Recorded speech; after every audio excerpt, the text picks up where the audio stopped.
Hi, boys and girls. Welcome back to a new day of Christ Light. I have a question for you.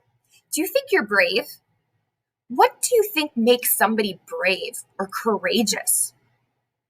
Does it mean that they can do things that are really scary? Sometimes it does. Well, in our story today, there are three friends who show amazing bravery and courage. Now, I also want you to think about this. If someone told you you cannot go to church, you cannot pray, you cannot sing songs to Jesus, you can't even talk about Jesus, would you be able to do that?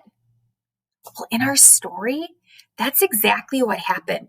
There were three friends that were told by a king, you can't talk about Jesus, pray to Jesus, sing songs about Jesus, go to church. You can't do any of that. And they didn't know what to do. But God worked bravery, courage into their hearts, and they knew that they couldn't listen to that king. And here's the part that shows true bravery. They knew that if they kept praying to Jesus and going to church and singing songs to Jesus, that they were going to get in trouble. And this wasn't just a little kind of trouble.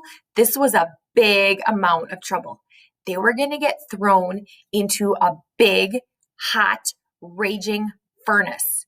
A furnace at your house helps make your house warm during the cooler months. It blows the warm air into your house. Or if you have a fireplace, it creates that heat. Or even your stove, it makes the temperature go up so you can cook your food or make cookies. Could you imagine getting thrown into your stove or thrown into your fireplace? Well, that's what happened with these people, these three friends who showed amazing courage and bravery because they loved Jesus so much. The title of this devotion is called The Fire Pit. So it wasn't just like a little stove that you would put your cookies or your chicken in when you're making supper. This was a huge room that had many, many logs thrown into it to make a huge blazing fire, bigger than any kind of fire pit that you would see in somebody's backyard. Here we go. In Babylon, King Nebuchadnezzar asked for 4 young men from Judea to serve in his palace.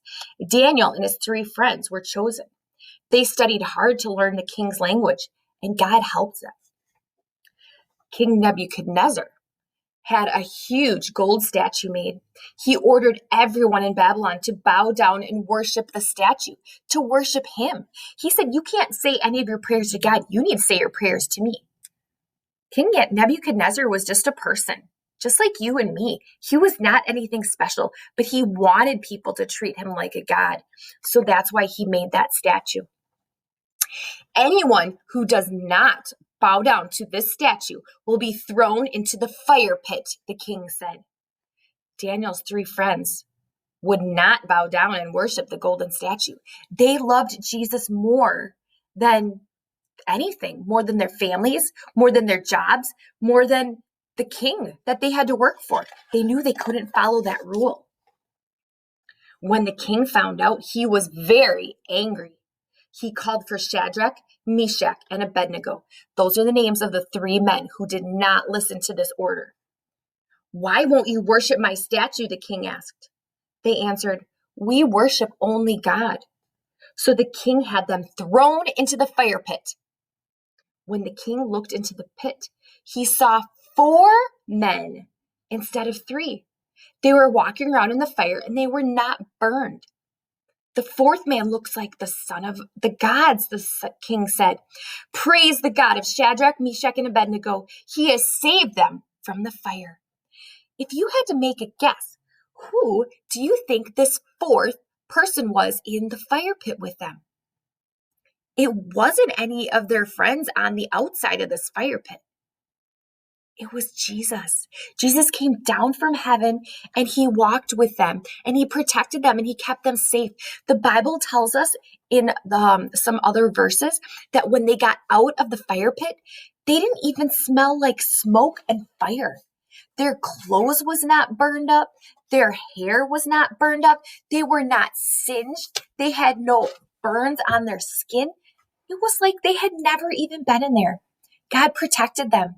And God used them to help teach that king that God is the only king. God is in control, not anyone else.